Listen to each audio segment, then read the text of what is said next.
Okay మా ఏ తమ్ముళ్ళు వాడు ఇస్తారులే వాటర్ ఇస్తారు మా వాళ్ళు ఇస్తారు వాటర్ ఇస్తారు. అందరికీ నమస్కారాలు.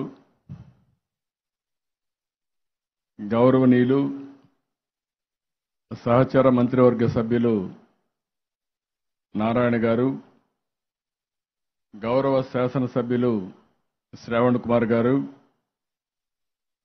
సిఆర్డీఏ కమిషనర్ గౌరవనీయులు భాస్కర్ గారు, అమరావతి కార్పొరేషన్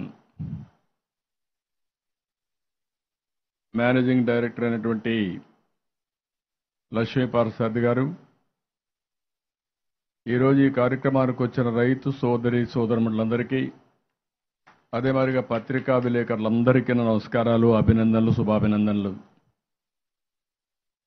ఒక చరిత్ర తిరగరాయడానికి మనం ఇక్కడ సమావేశమయ్యాం. నాకు బాగా జ్ఞాపకం.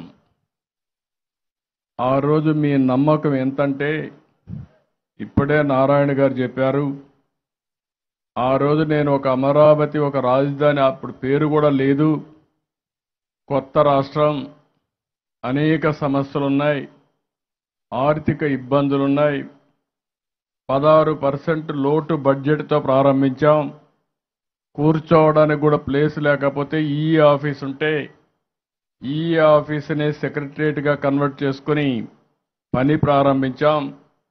హైదరాబాద్ నుంచి ఉద్యోగస్తులు రావాలంటే తాత్కాలికంగా అక్కడుంటే 10 ఏళ్లు ఉండడానికి అవకాశం ఉన్నా హైదరాబాద్ నుంచి పరిపాలిస్తే శాశ్వతంగా ఈ ప్రాంతం అభివృద్ధి కాదనే ఆలోచనతో 2 ఏళ్లలోనే ఇక్కడికి రావాలని చెప్పి ప్రయత్నం చేసి ఆ రోజు నేను ఒక పిలిపిచ్చాను. డబ్బులు లేవు, ప్రపంచంలోనే ఒక వినూత్నమైన ఆలోచన మీరు అందరూ గుర్తుపెట్టుకోవాల్సిన అవసరం ఉంది. హైదరాబాద్లో నేను మొట్టమొదటిసారిగా ఆలోచించినప్పుడు సికింద్రాబాద్, హైదరాబాద్ 2 నగరాలు ఉండేటివి. ఒక నగరం నిజాం డెవలప్ చేశారు, రెండో నగరాన్ని బ్రిటిష్ వాళ్ళు డెవలప్ చేశారు. అలాంటి సమయంలో నేను 3వ నగరానికి శ్రీకారం చుట్టినప్పుడు అక్కడుండే అనుకూలమైన పరిస్థితులన్నీ కూడా అధ్యయనం చేసి, ప్రభుత్వ భూములు ఎక్కువగా ఉంటే ఆ ప్రాంతంలో సిటీ కట్టడానికి ప్రారంభించాను. అదే ఈనాటి సైబరాబాద్. ఆ రోజు మీరు చూస్తే రాళ్ళు రెప్పలు, ఎక్కడ కూడా పోయే ప్లేస్ కూడా లేదు. ఎక్కడన్నా రోడ్లేక అక్కడికి పోవాలంటే జీపులు తప్ప ఏమీ పోయేటి కాదు. అలాంటి నగరాన్ని ఒక సుందరమైన నగరంగా 25 సంవత్సరాల్లో తీర్చిదిద్దిన ఘనత తెలుగుదేశం పార్టీదని చెప్పి కూడా నేను మీకు తెలియజేస్తున్నా. ఈరోజు దేశంలో నెంబర్ 1 సిటీ అది. ఎవరైనా ఉండాలంటే ఇష్టపడే నగరంగా తయారు చేశాం. ఒక ఔటర్ రింగ్ రోడ్ ఇక్కడే లక్ష్మీపార్సారథి గారిని ఒకరోజు పిలిచాను.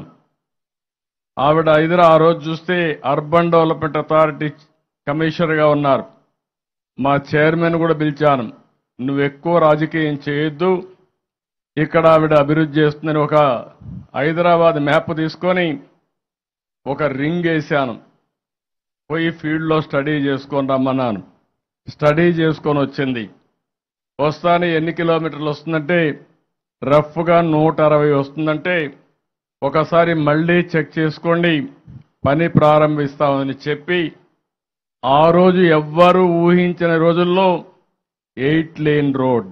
8 లేన్ అంటే కూడా అర్థమయ్యేది కాదు. 8 వరుసలంటే అందరికీ ఆశ్చర్యం, ఎక్కడా దేశంలో లేవు ఇలాంటివి. పక్కనే సర్వీస్ రోడ్ కూడా పెట్టాం, దీనికి పక్కనే మెట్రో కూడా కనెక్ట్ చేశాం.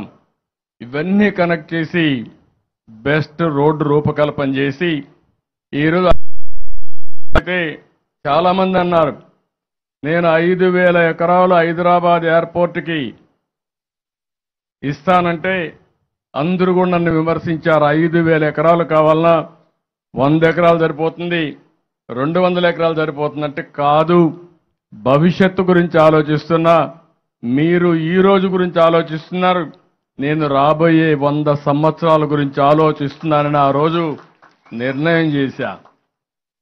ఈరోజు నిన్న వచ్చి చెప్తున్నారు, మీరిచ్చిన 5,000 ఎకరాలు కూడా అయిపోయింది.